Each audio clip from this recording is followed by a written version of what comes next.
અનેક મહત્વના સમાચાર મળી રહ્યા છે। ગાંધીનગરના પૂર્વ ધારાસભ્ય શંભુજી ઠાકોરનું નિધન થયું છે। થોડા દિવસ અગાઉ નાદુરસ્ત તબિયતને લઈ તેમની હોસ્પિટલમાં સારવાર ચાલી રહી હતી। આજે સવારે પૂર્વ એમએલએ શંભુજી ઠાકોરનું સારવાર દરમિયાન નિધન થયું છે। શંભુજી ઠાકોરે ગાંધીનગરના એમએલએ તરીકે 3 ટર્મ પોતાની સેવા આપી હતી અને છેલ્લા ઘણા દિવસોથી તેમની નાદુરસ્ત તબિયત હતી અને તેના કારણે હોસ્પિટલમાં તેમની સારવાર પણ ચાલી રહી હતી। આજે સવારે તેમનું નિધન થયું છે।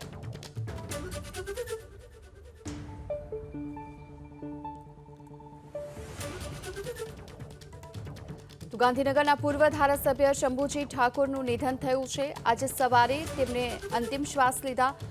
વધુ વિગતો મેળવીએ સંવાદદાતા વિપુલ બાલધા આપણી સાથે જોડાઈ ચૂક્યા છે। વિપુલ, શું વિગતો? જી, ગાંધીનગરના પૂર્વ ધારાસભ્ય શંભુજી ઠાકોરનું જે છે તે આજે વહેલી સવારે દુઃખદ નિધન થયું છે।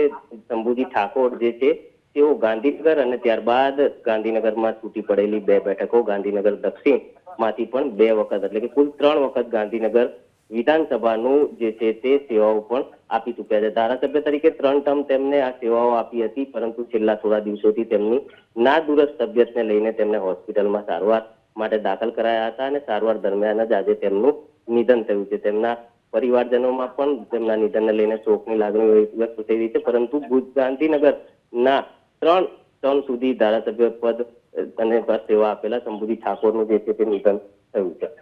જી, આભાર આપનો આ સમગ્ર માહિતી બદલ। તો શંભુજી ઠાકોરે ગાંધીનગરના એમએલએ તરીકે 3 ટર્મ સુધી સેવા આપી હતી।